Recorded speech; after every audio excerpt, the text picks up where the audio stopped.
Yeah,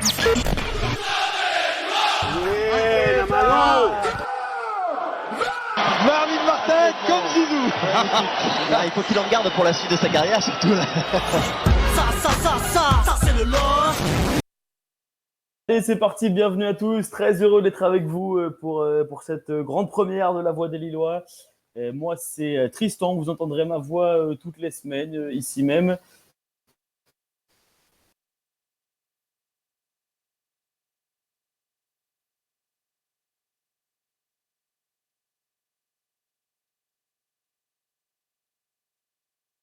Et cette fois c'est la bonne. Bienvenue à tous, très heureux d'être avec vous.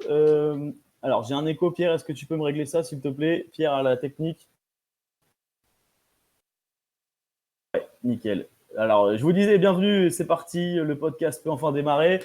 C'est la première, alors forcément il y aura des ajustements techniques ce soir. On va essayer de faire du mieux qu'on peut. Voilà, en tout cas c'est parti. Le premier podcast de La Voix des Lillois, le premier podcast 100% LOSC où tous les mois, le premier lundi de chaque mois, on pourra discuter de l'actu des Dogs tous ensemble, puisque vous pouvez nous rejoindre sur Twitch en message privé. Vous pouvez nous rejoindre également sur Discord pour intervenir à l'antenne.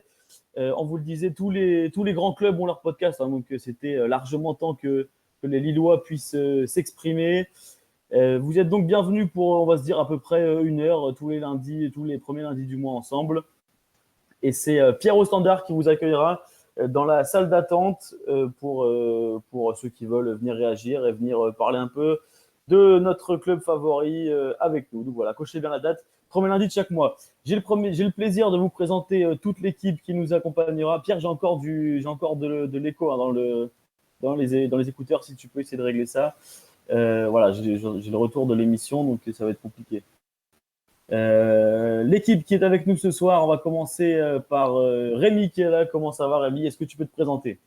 Salut Tristan, salut à tous. Ouais, donc moi c'est Rémi, 20 ans, en études de journalisme et forcément grand fan du LOSC. Très heureux également de pouvoir parler du LOSC avec vous chaque mois et c'est un vrai plaisir d'être dans cette émission. Merci encore Tristan pour ce nouveau projet, ça fait plaisir. Ce soir également, on a Clément pardon, qui est là. On a Clément. Comment ça va, mon cher Clément? Salut Tristan, salut à tous. Est-ce que tu peux aussi nous dire deux mots sur toi? Moi j'ai 20 ans, supporter du LOSC depuis tout petit et c'est un plaisir d'être ici avec vous et de parler de mon club favori. Ok, alors programme aujourd'hui les gars, donc le programme qu'on va aborder pour cette première. On va commencer par un petit débat sur cette espèce de mini-crise qu'on a traversée au mois de janvier. Voilà, on parlera de ça. Est-ce que cette mini-crise est déjà terminée après cette victoire à Strasbourg, une victoire à l'extérieur qu'on attendait tant? On parlera également du mercato le mercato de janvier qui vient de se terminer ce week-end. Est-ce que vous êtes satisfait des arrivées, de ce départ? Un mercato assez léger, il faut le dire, mais on abordera tout ça quand même. Est-ce que le mois de février peut relancer la saison, puisque on a l'impression que cette victoire à Strasbourg est salvatrice. Est-ce que ce mois de février peut être un tournant pour Lille? Et puis on parlera aussi de la Youth League. Un petit mot en fin d'émission sur la Youth League, puisque ça va arriver là, dans les prochaines semaines. Pour la première fois, les jeunes Lillois sont sortis des poules de la Youth League. Déjà, on jouait la Youth League pour la première fois, ils sont sortis des poules. Donc, on en dira un mot. Et puis, un petit quiz LOSC aussi, ce sera un petit délire qu'on aura à la fin de chaque émission. Donc, n'hésitez pas, vous pouvez nous rejoindre sur tous les réseaux et puis nous parler par message sur le live Twitch. Les gars, vous êtes prêts? En attaque? Prêt. Allez, donc premier débat de ce nouveau podcast. Cette fameuse crise de janvier, alors on en parlait, beaucoup de gens en parlaient hein, sur les réseaux sociaux. Est-ce que la situation était critique au LOSC là, en ce mois de janvier? 7 matchs au mois de janvier, donc c'est beaucoup. 4 défaites, dont 2 éliminations en coupe. Une défaite contre le PSG, une défaite contre Dijon. Déjà, est-ce qu'on pouvait parler de crise pour commencer au mois de janvier?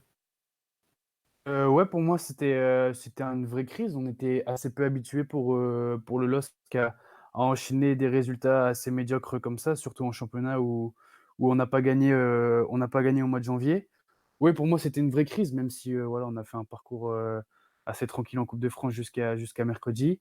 Et donc, ouais, une crise. Et heureusement, le match de samedi a un peu atténué cet esprit de crise. Après, est-ce que ça va durer? On va en parler ensemble, mais c'est sûr que le match de samedi a un peu calmé l'incendie, on va dire.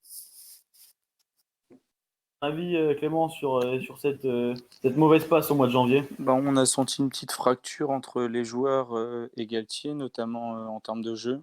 Il n'y avait pas grand-chose durant ce mois de janvier. Et ça a été accentué par l'élimination contre Épinal en coupe, avec une faute professionnelle. Donc, ouais, on pouvait parler de crise. Bah écoute, moi je trouve que c'était un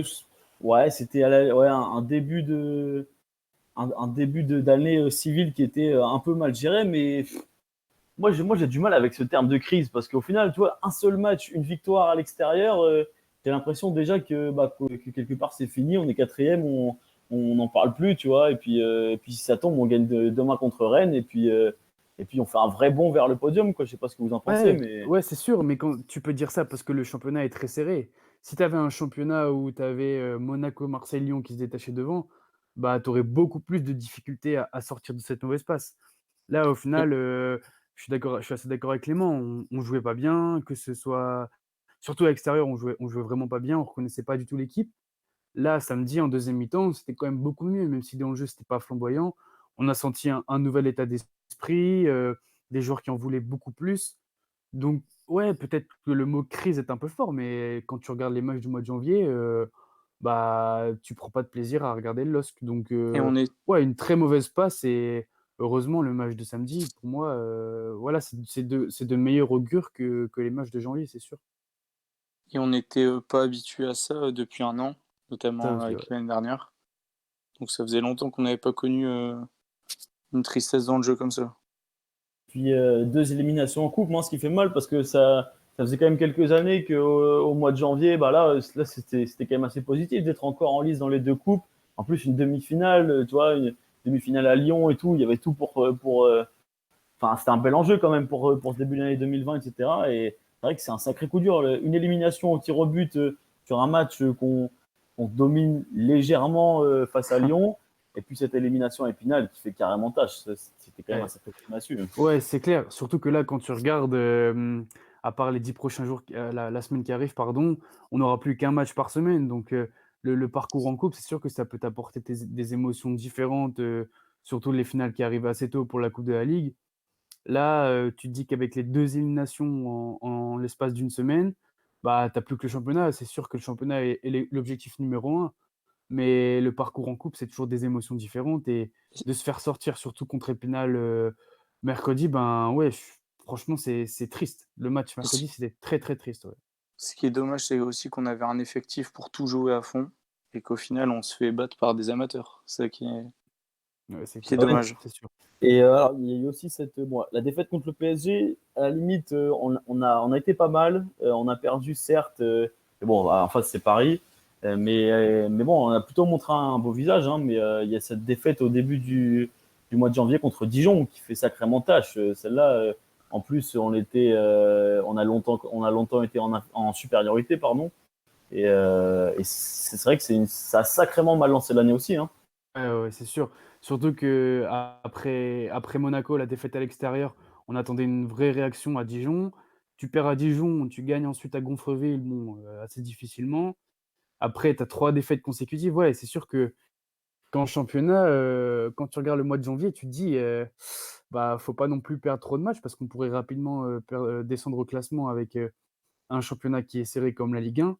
Donc, ouais, c'est sûr que le mois de janvier, est vraiment très, très mauvais pour le LOSC. Et surtout les matchs extérieurs, j'insiste là-dessus, hein, mais les matchs à l'extérieur, c'est un vrai mal cette saison. Contrairement à l'année dernière où, ouais, on avait sûrement le détonateur Nicolas Pepe qui nous a fait gagner pas mal de matchs. Je pense notamment à Amiens, Saint-Étienne l'année dernière où il a été très, très fort. Là, sur les matchs à l'extérieur, on a une équipe qui est aux abords de la surface, voilà, n'a pas de tranchant, a des leaders, mais on sent pas que l'équipe, voilà, va se révolter. Comme samedi, contrairement à samedi où là, on a senti une vraie équipe qui a voulu, voilà, inverser le sort. Et voilà, sur ce mois de janvier, c'est sûr que c'est très décevant, mais bon, après la victoire de samedi, on peut espérer, de meilleures choses. En tout cas, je l'espère.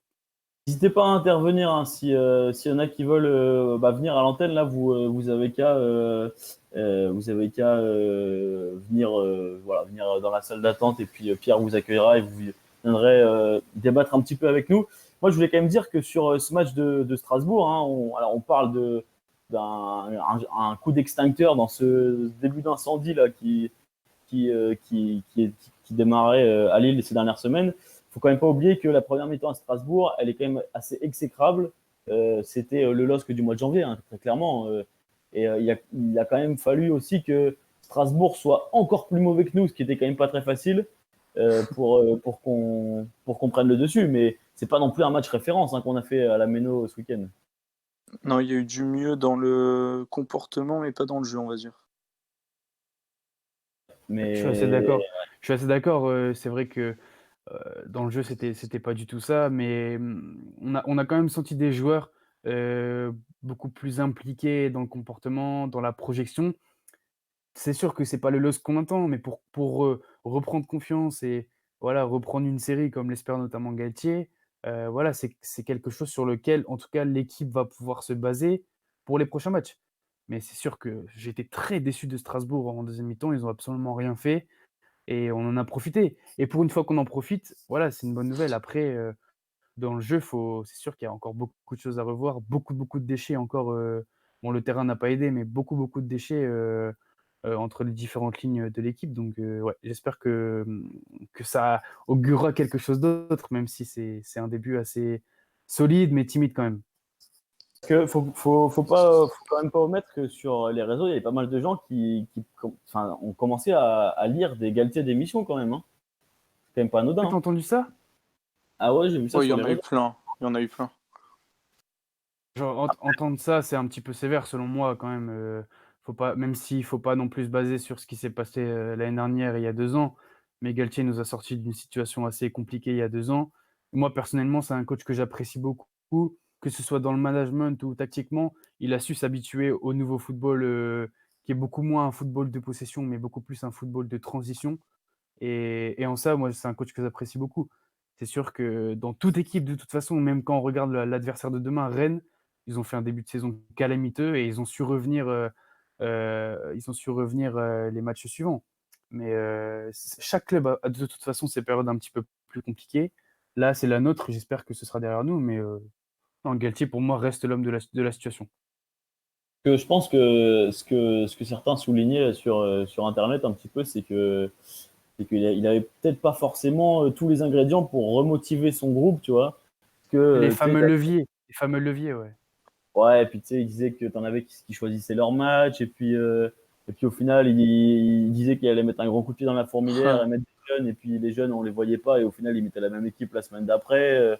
Un peu ce genre de choses. Il y avait plein de gens qui disaient qu'il avait plus vraiment de quoi motiver le groupe, quoi. Après, il y avait beaucoup de frustration chez les supporters après une défaite en coupe.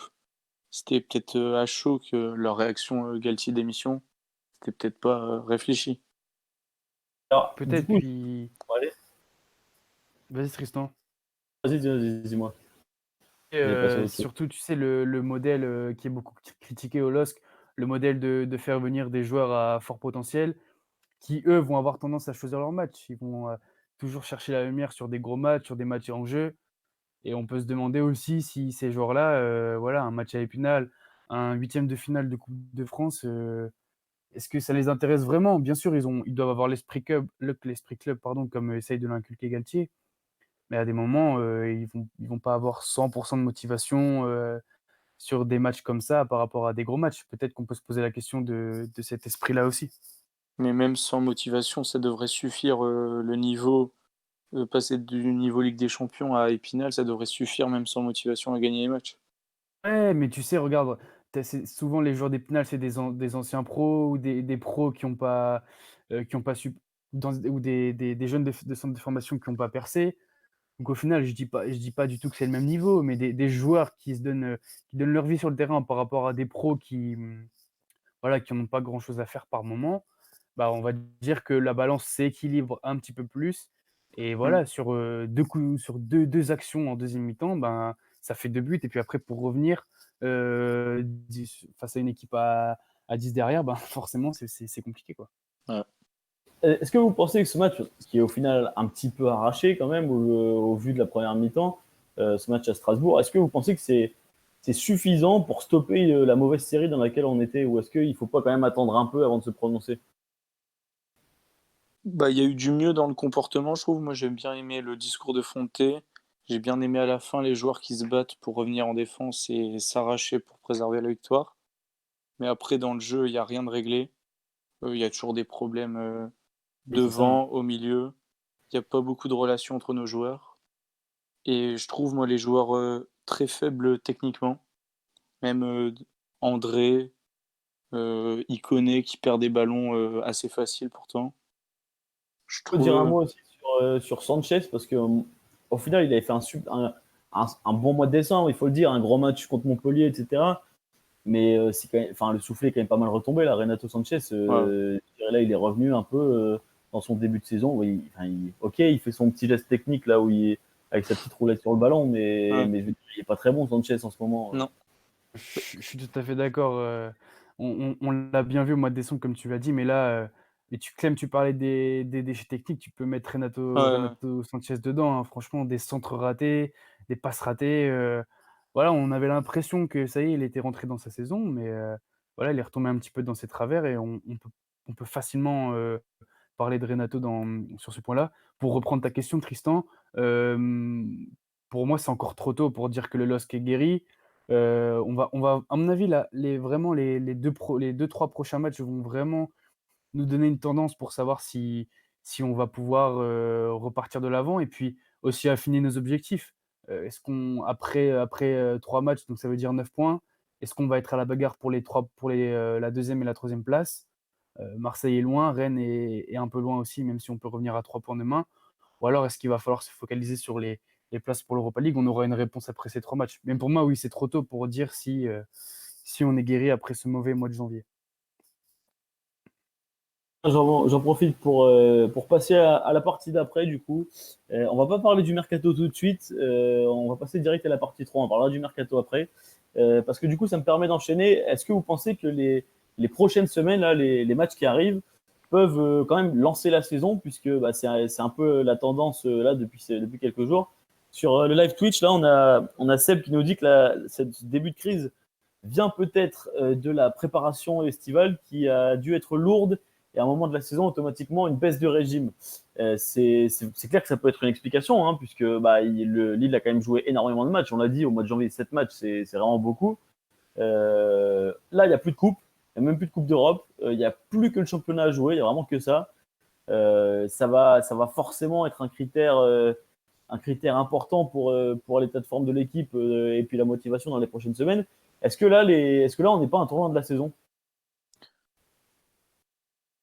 Vas-y, Rem.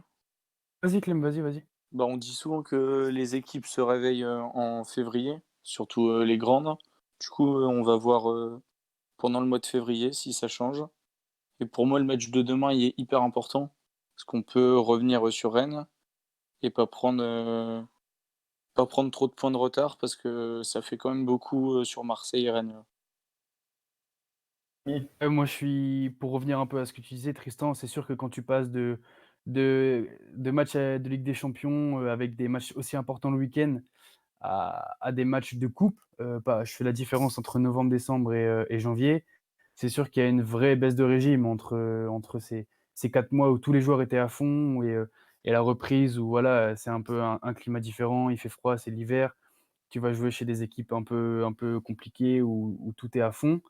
Et puis voilà, là, oui, c'est sûr que pour moi, les trois prochains matchs vont vraiment être indicateurs de la suite de la saison du LOSC, où on va repartir sur un système plus classique avec un match par semaine.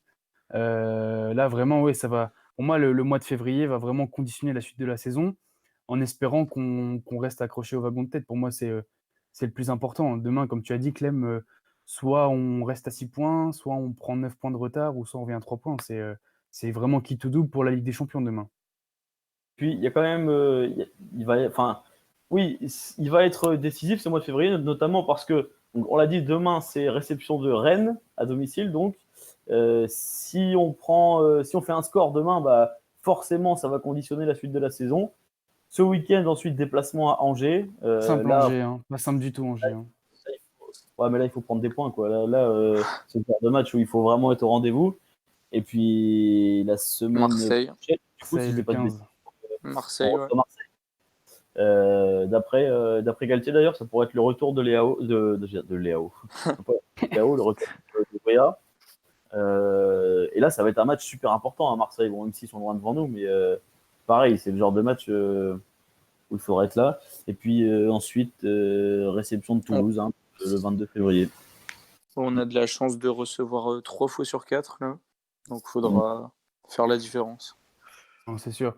Mais oui, mais tu dis Angers, oui, il faut prendre des points, mais Angers, ils ont pas beaucoup perdu à domicile. Je regardais un peu leurs résultats. Ils ont perdu que contre Marseille ces derniers matchs. Ils ont aussi perdu ce week-end contre Reims, un peu à la surprise générale. Et puis Angers, c'est pas une équipe qui nous réussit aussi beaucoup. Donc Ouais, mais l'année c'est dernière, on perd 1-0 alors qu'ils se battent pour le maintien.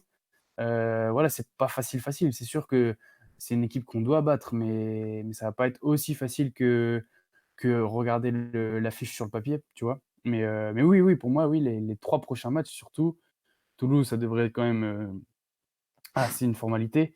Mais les 3 prochains, pour moi, ça va vraiment définir Après, moi, nos objectifs.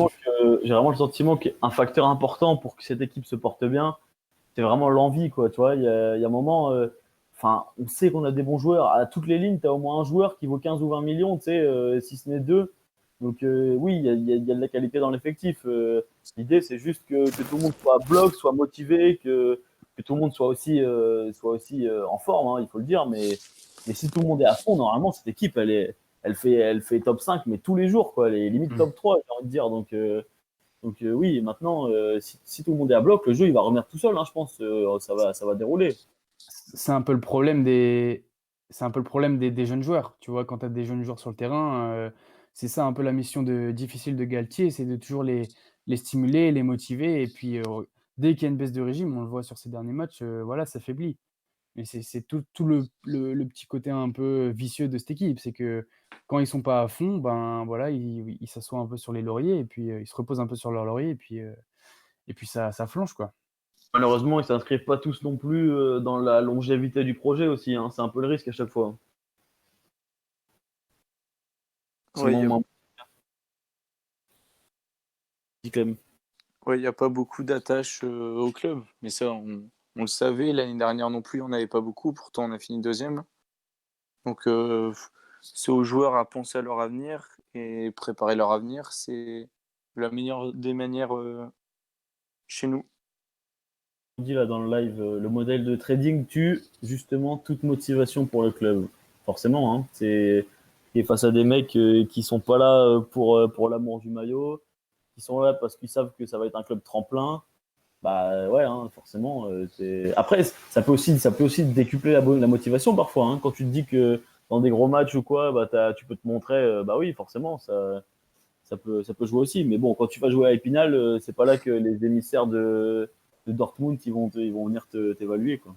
C'est un peu caricatural ce que tu dis, mais au final, oui, ça, c'est vrai, hein, c'est vrai, c'est sûr que ces joueurs-là, ces jeunes joueurs, quand tu leur dis que tu vas jouer à Épinal, ouais, forcément, ça va pas les stimuler et on l'a bien vu sur ce match-là, hein, malheureusement.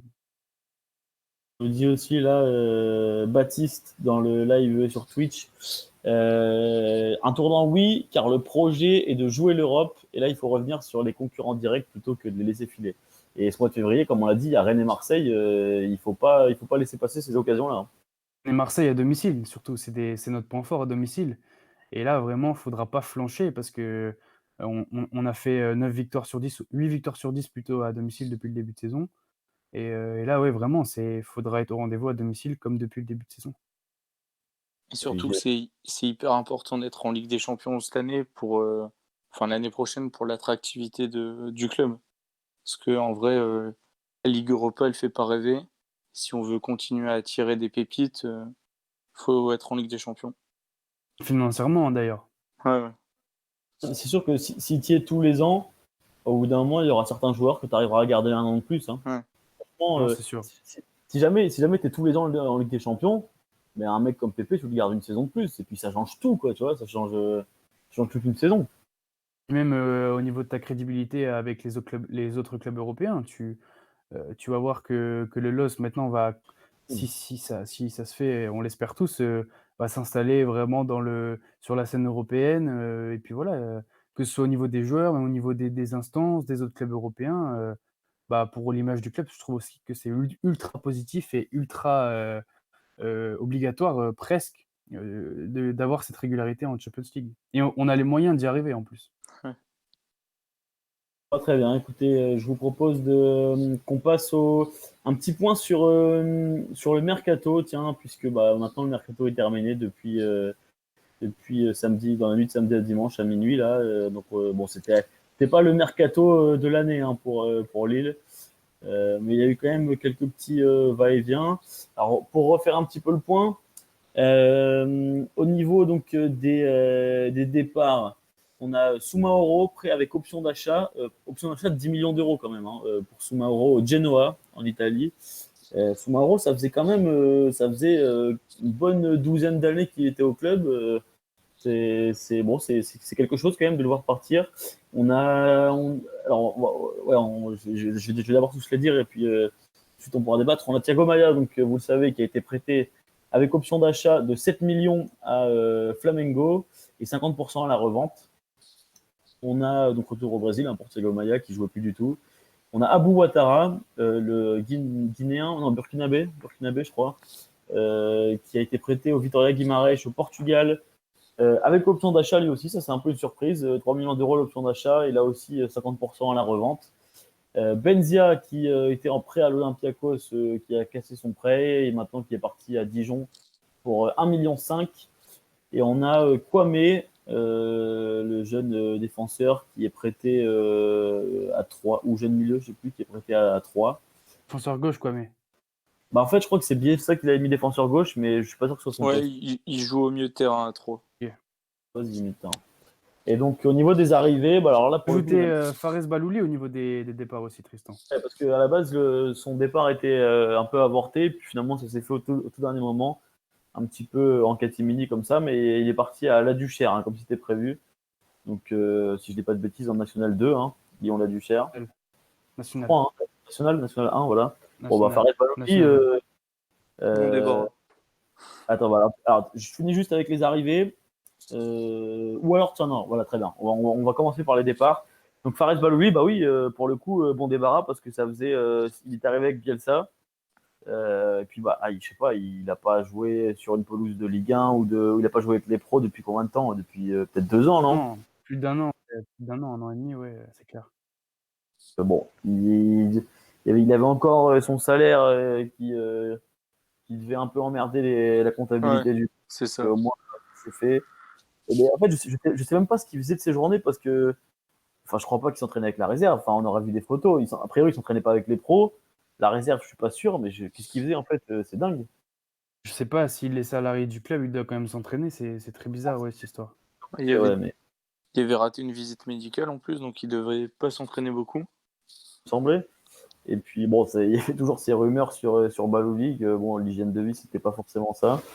Donc, lui, pour le coup, on va pas s'attarder. C'était sûr qu'il allait pas rester longtemps. On nous dit chicha grec dans le live. Je crois que c'est un peu ça, globalement, Fares. Donc dans les départs, ouais, Soumaoro, bah, on va quand même en parler parce que Soumaoro, formé au club, ancien capitaine. Et c'est un peu bizarre parce que Soumaoro, tu vois, quelque part, ça fait ouais, entre 10 et 15 ans qu'il était au LOSC. Mais tu sais, je vais même pas te dire que ça me marque vraiment, quoi. Genre, Non. C'est jamais vraiment inscrit dans la famille un peu du LOSC. Il était capitaine, il a jamais tissé un lien avec les supporters. Il a jamais trop été dans les médias. On connaît un peu le son de sa voix, tu sais. On l'a jamais vu courir, on l'a jamais vu faire des chants avec le public et tout. Bon, c'est un peu bizarre ce joueur. Hein. Je sais pas ce que vous en pensez. Ouais, on n'a jamais vu ses dents. Donc, il marquera pas vraiment l'histoire du LOSC, même si certains l'aimaient bien.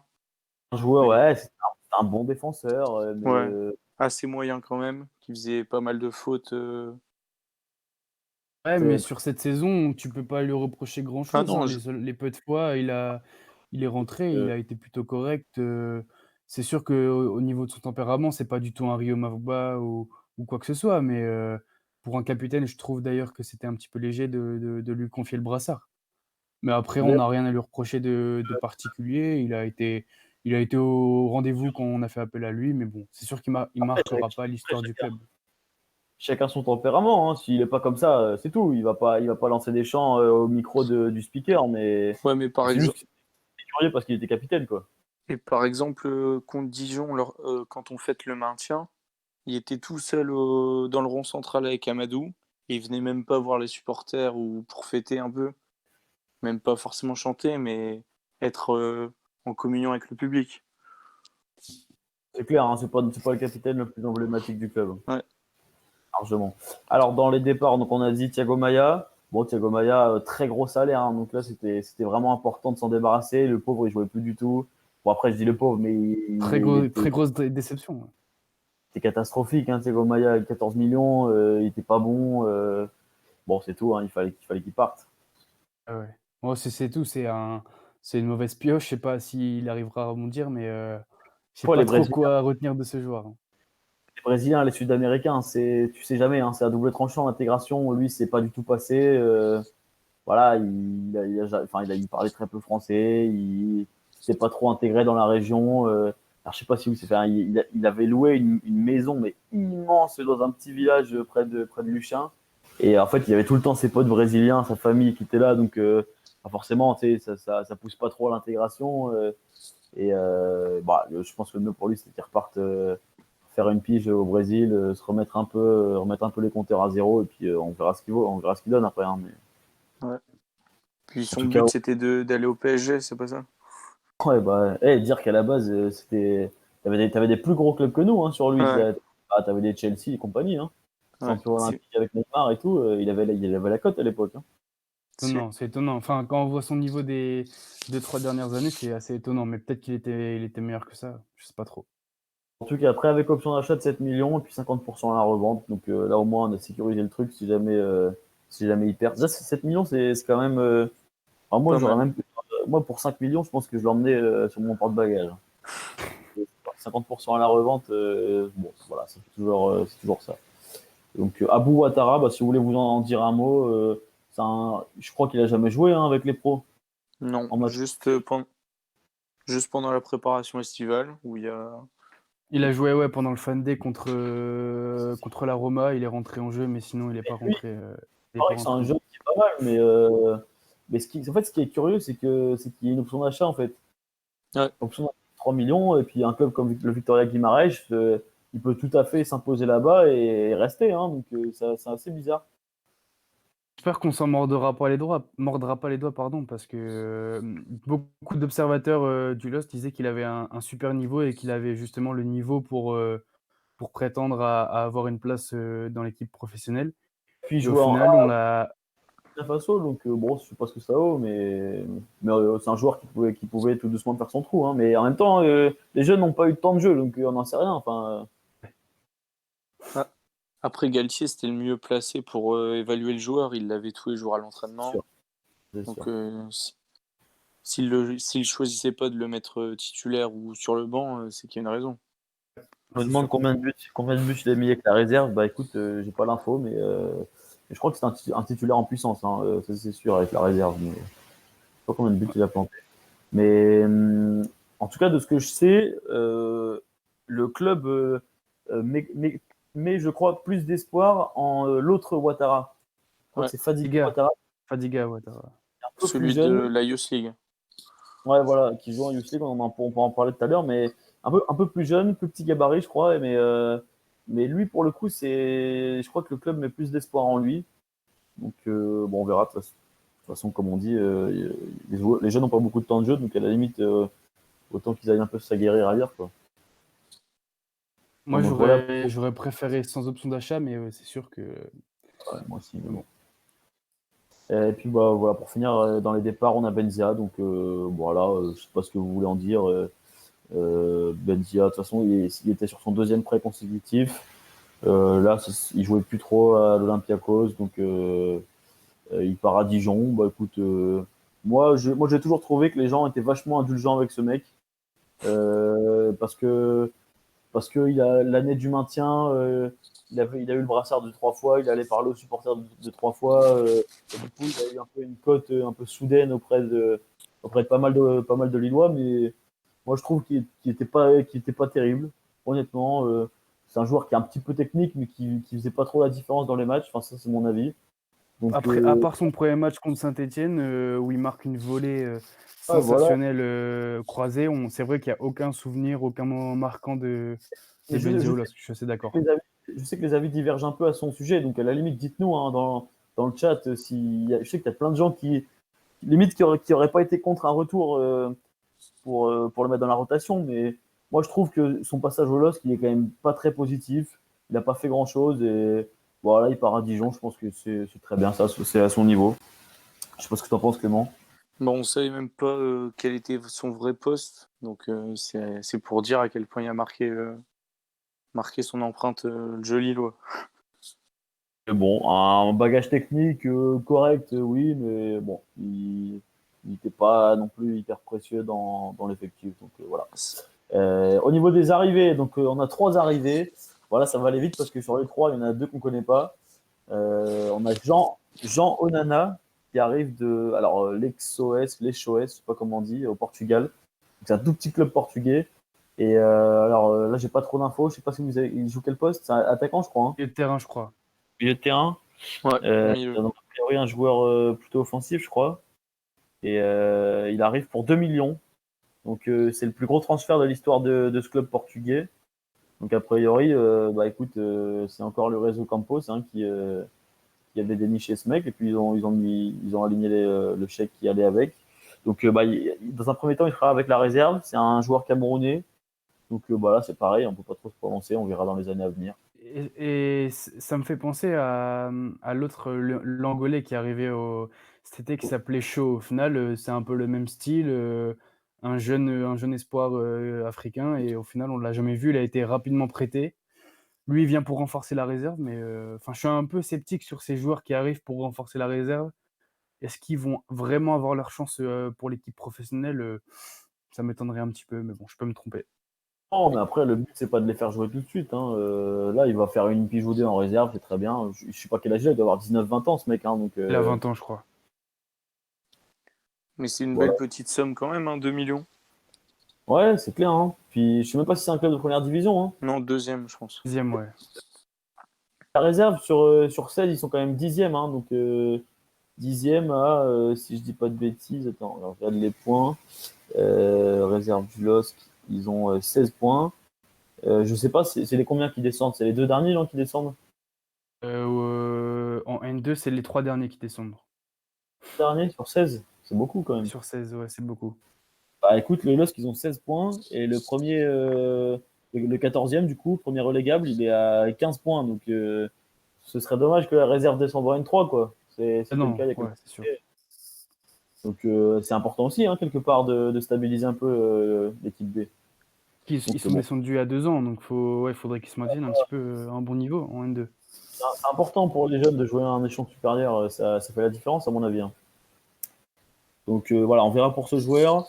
Et puis on a un Croate qui s'appelle Gregor Grulicia, qui vient du club de Solin. Donc alors là, ça me dit rien du tout, donc je ne sais même pas si c'est un club de première division aussi. Donc j'ai aucune info sur ce mec. Donc il arrive libre. Donc voilà, je sais pas trop quel âge il a. C'est un jeune aussi, je crois. Défenseur, il me semble, de mémoire. Donc voilà, écoutez, Gregor Grulicia.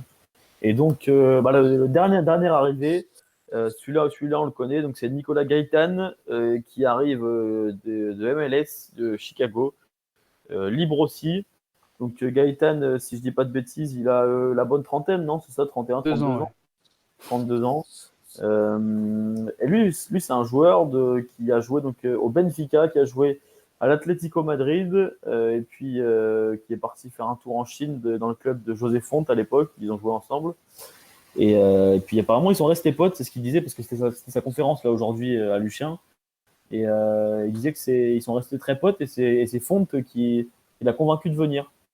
Donc c'est intéressant. Et puis voilà, un joueur qui a commencé avec Boca Junior, qui a 250 matchs avec le Benfica, qui a fait 6 saisons là-bas, 41 buts et deux années à l'Atlético, pardon. 50 matchs, 4 buts, donc 31 ans, ancien de la sélection argentine aussi. Donc ça, je sais pas ce que vous en pensez, mais c'est un joueur qu'on connaît pour le coup. Et puis c'est fort, enfin, on peut pas cracher dessus, quoi. Il arrive libre, il a de l'expérience, c'est forcément intéressant. Ouais. Après, le problème, c'est son état physique. On ne sait pas du tout à quel point il en est, vu qu'il a joué en Chine. Il n'a pas joué depuis octobre. Ouais, parce que la MLS, ça finit en octobre, hein, donc Ouais, là, ouais. j'espère qu'ils sont entraînés de son côté parce que. Ouais, donc il ne pourra pas être opérationnel tout de suite, comme il disait en conférence de presse. Donc, à voir. Moi, c'est quand même une bonne nouvelle parce que ça va apporter un peu de concurrence devant, surtout pour les Bamba, Rojo et Koné qui, oui, Galtier, on les a un petit peu fait tourner, mais voilà, c'est peut-être qu'un mec de 32 ans, on va peut-être les booster devant, et pour moi, ça, c'est une bonne nouvelle. Galtier l'a dit aujourd'hui en conf de presse, ils vont devoir aller plus vite que la musique avec lui parce que voilà, il y a une question de temps aussi. Il va falloir qu'il joue rapidement. Mais ouais, pour moi, c'est une bonne nouvelle. Après, c'est sûr qu'il a plus ses jambes de 20 ans. En tout cas, il aura moins ses jambes de 20 ans. Mais moi, j'ai de très bons souvenirs de lui au Benfica où c'était vraiment le meilleur joueur du club pendant 3-4 ans.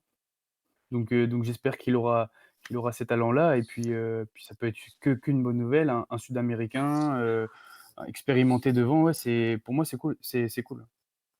Puis de toute façon, nos milieux de terrain, ils sont un peu en demi-teinte hein, là, en ce moment. Tu vois, tu mets Gaëtan en concurrence avec Sheka. C'est pas dit que Sheka garde son poste.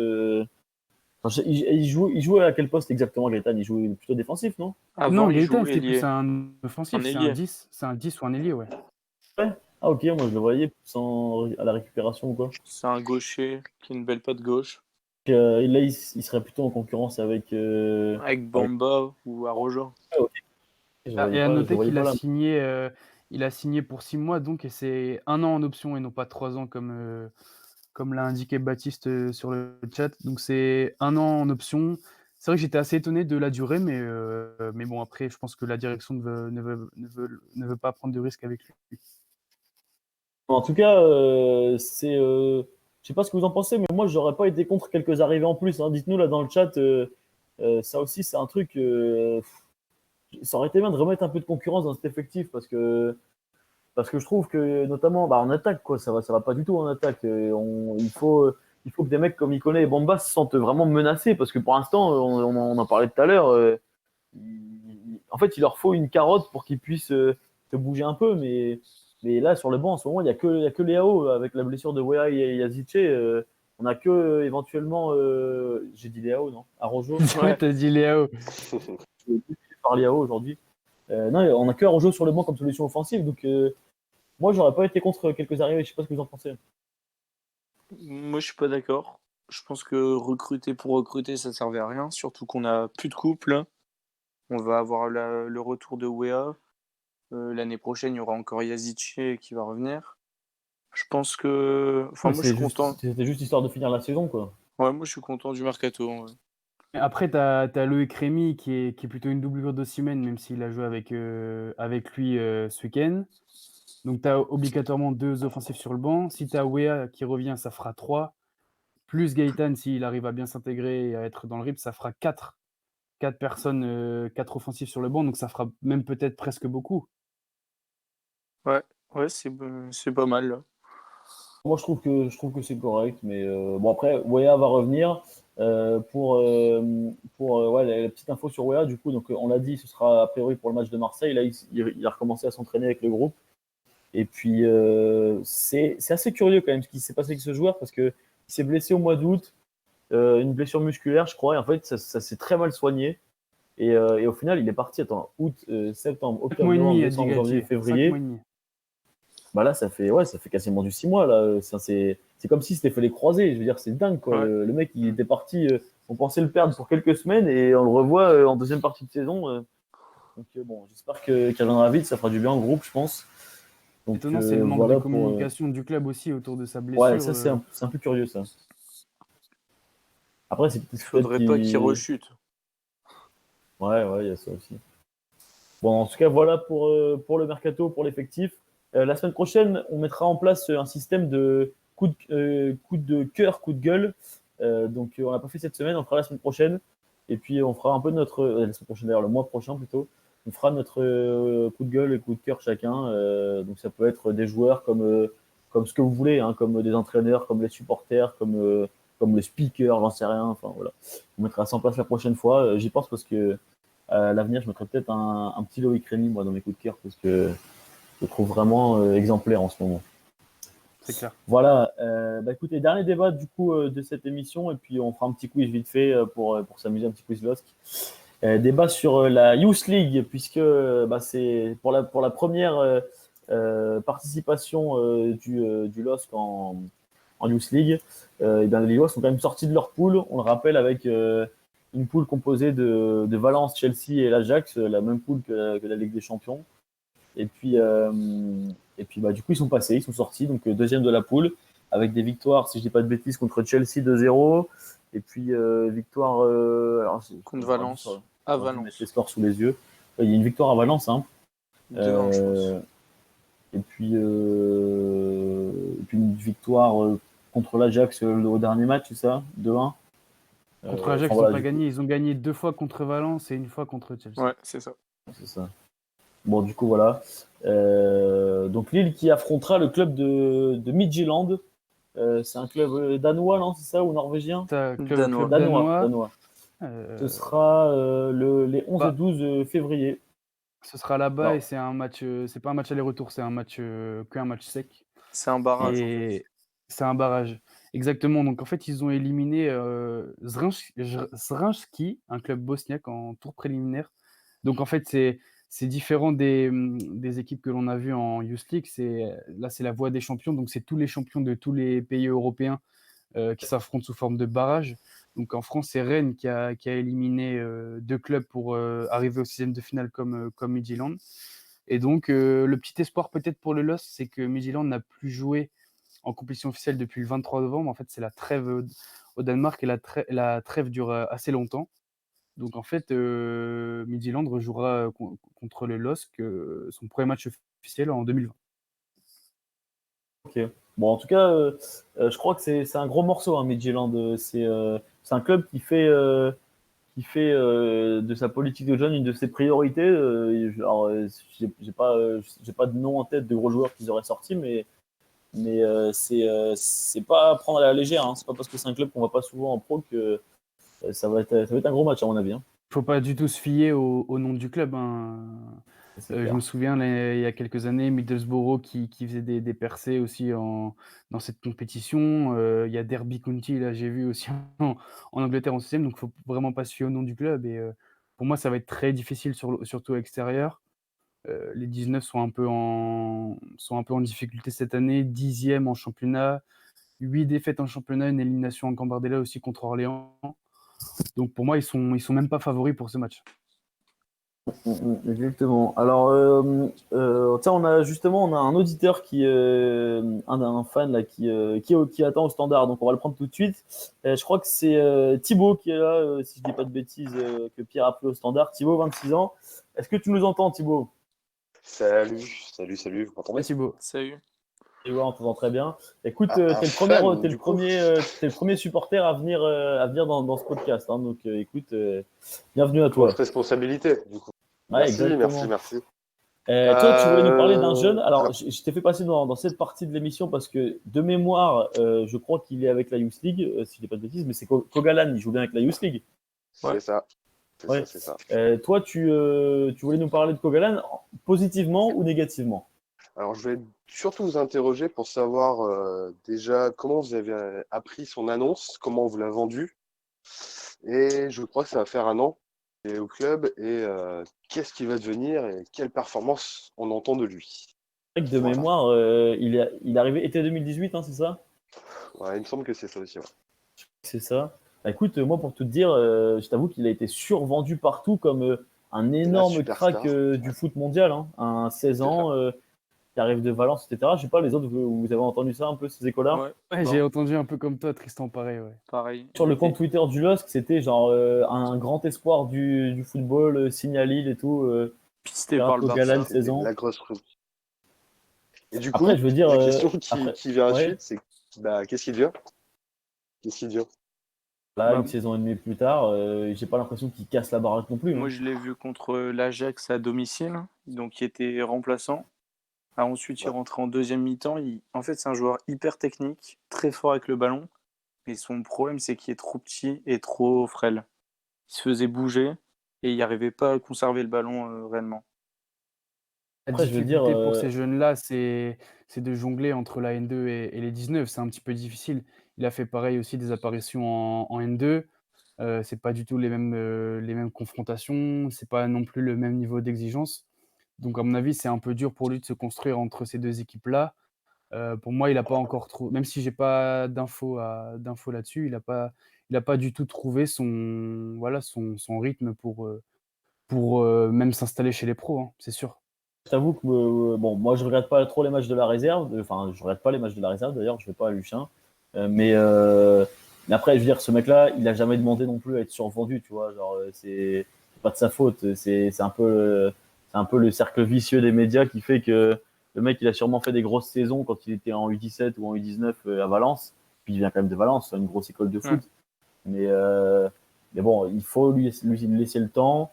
Et puis si c'est pas un énorme crack non plus, bah c'est pas grave. Ma foi, on l'a eu gratuit, on l'a eu ou gratuit, je sais pas, mais en tout cas c'est un jeune, donc il a pas dû nous coûter très cher.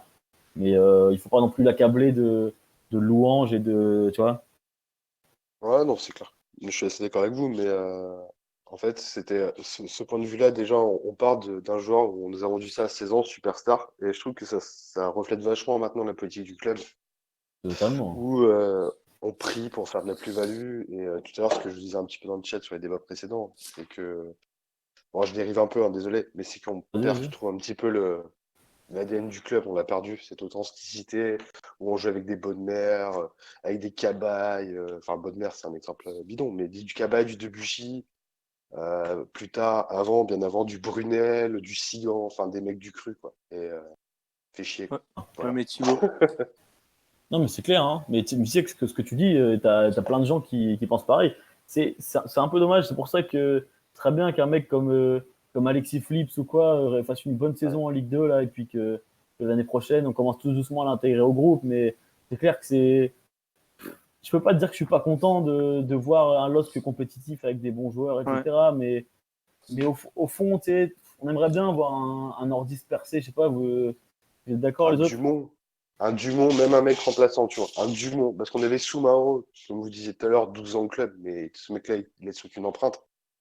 Rien qu'un Et Dumont puis c'est même pas un remplaçant. nordiste, tu vois, Soumaoro, c'est même pas un gars de la Ouais. région. Et Mais c'est vrai même que ça, c'est vrai que limite, tu vois. Tu vois, Balmont, il n'est pas du coin, il n'a pas été formé à Lille, pourtant, Balmont, c'est un dieu pour nous, je pense. ouais, Ça voilà, c'est ça. représente l'ADN du club, quoi. On n'a plus de joueurs comme ça. Là, t'as un Ouais, petit peu André dans cette ouais, verve-là. mais Thibaut, Ouais. aujourd'hui, il y a quel club qui arrive à sortir des jeunes du centre Ah, de mais formation? c'est une utopie, hein, ça Il c'est n'y a clair. que Mais l'Ajax, Bah, je pense. bah, t'as Lyon, quand même, qui te sort quelques petits Ouais, joueurs. En ouais, Lyon. France, hein, je sais pas. et puis Paris, mais Paris, enfin, Paris, après, ils sortent pas énormément de joueurs, Paris, mais je veux dire, ils à la font de la limite, pré-formation, et c'est les autres clubs qui font la post-formation, quoi. je veux C'est dire, vraiment Paris, ça, Paris. ils ont le plus gros bassin de jeunes joueurs du monde entier, tu vois, donc c'est plus facile pour eux. Mais alors là, dans le chat, on a Ryan qui nous dit que les principaux leaders dans l'effectif qui joue la Youth League, là, pour ceux qui ne savent pas, l'effectif de Youth League, c'est un mix entre les U19 et la réserve, hein, puisqu'il y a pas mal de joueurs qui sont en N2 qui ont moins de 19 ans. Donc c'est un peu un mix des deux. Et bon, globalement, ils se connaissent tous, hein. Ils ont joué en U15, U17 tous ensemble, donc ils se connaissent. Alors on a, pour citer quelques noms comme ça, on a Chevalier, le gardien d'ailleurs, Chevalier qui fait partie des 3 mutations. C'est-à-dire qu'en fait, ils ont le droit de prendre 3 2000, je crois. Ils ont le droit d'avoir 3 2000 dans l'effectif et les autres, ça doit être plus jeune, donc des 2001, 2002, etc. Donc Chevalier, c'est un des 3, donc ça en dit long sur son importance dans le centre de formation. Et, et Et c'est un Chevalier super gardien. qui risque de passer numéro 2 en cas de départ de Maignan.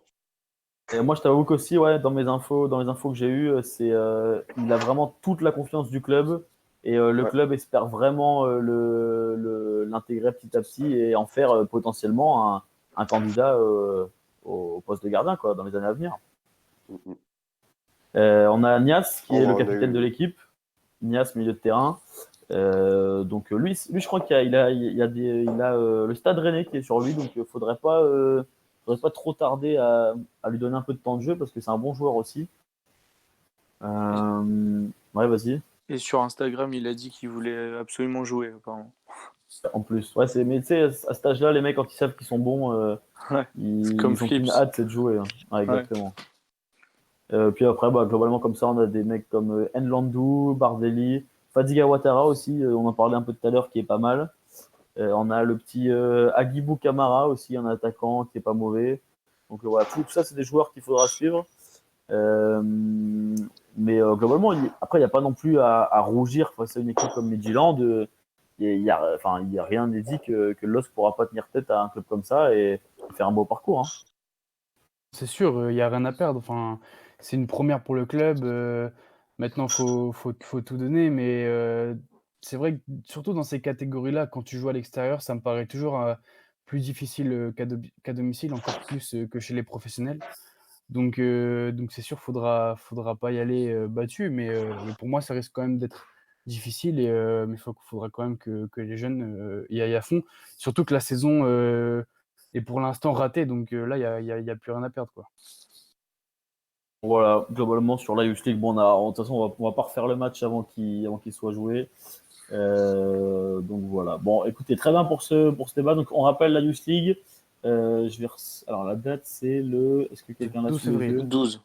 12 février. Voilà. Donc ce sera au Danemark, à Midtjylland, un match sec. Hein, donc ce sera sûrement diffusé. Hein, si vous avez l'occasion de le On regarder, espère. ça peut valoir le coup. Voilà, bah écoute, merci Thibaut d'être venu, notre tout premier auditeur. Merci à toi. Merci à vous et merci pour le taf que vous faites Ça sur marche, les merci. internets. Merci beaucoup. Thibaut. Ciao, mec. Bonne soirée. Bonne soirée. Bon, et puis, écoutez, on s'était promis pour terminer ce podcast en beauté. Je vous propose un petit quiz LOSC que vous pouvez jouer dans les commentaires. Le but du jeu, c'est que vous répondiez, si vous le pouvez, avant Clément et Rémi. Hein. Donc là, c'est le peuple face à nos deux chroniqueurs. Hein. Donc alors, j'ai quelques questions LOSC uniquement. Donc on va tester un peu votre culture dog. Je vais me mettre sur le côté le chat sur Twitch. Alors, messieurs, première question dans ce quiz LOSC et après on rendra l'antenne pour cette première émission. Qui est Louis Hainaut?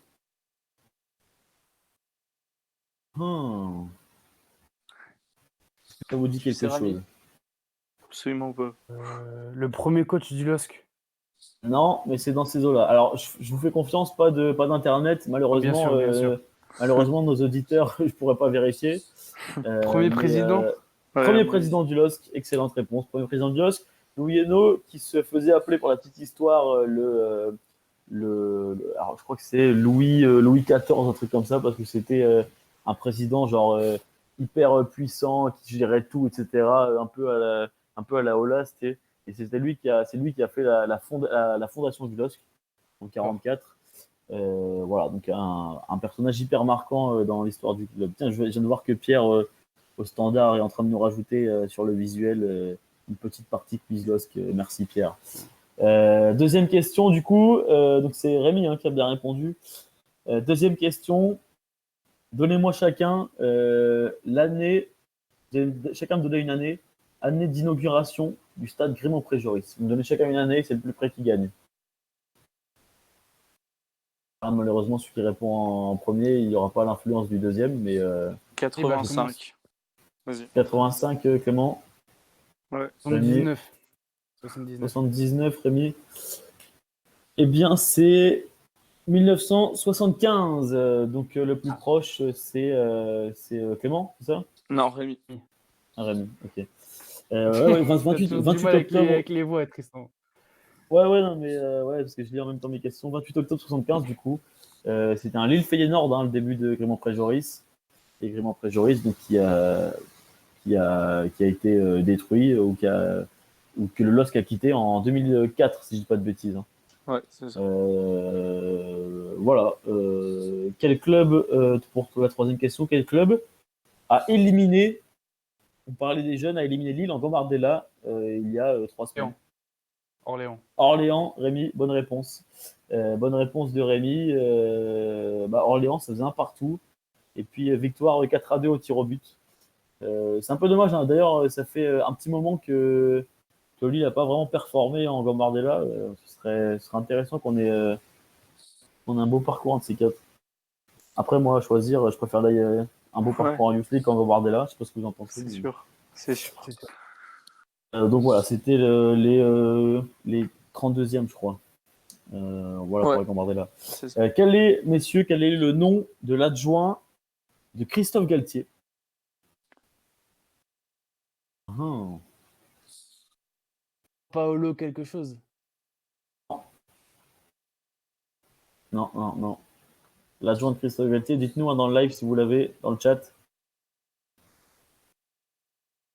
Il est arrivé dans le chat, c'est Thomas qui nous le sort. Et Baptiste aussi. Thierry Olésiac, ça vous dit rien? Ouais, si, Ah, punaise, oui, j'étais sur le portugais là, oui. Ah, Sacramento, non, il est parti d'ailleurs. Il est parti avec Mourinho et il y a des vidéos qui tournent sur Twitter là de Mourinho et Sacramento qui gigotent sur le banc de touche avec les arbitres Ouais. et tout. Non, Moi, j'ai l'adjoint cherché de. le portugais. Chercher le portugais. Ah ouais, non, Celui qui est arrivé. Le fidèle de Galtier, c'est Thierry Olésiac depuis Ouais, toujours. d'accord, ok. Ouais, bien sûr. Question suivante, du coup, on est toujours à 3 bonnes réponses pour Rémi. Et puis, le public qui en a sorti une là. Tiens, tu parlais de Georges Maciel, non? Ce qu'on nous dit dans le live.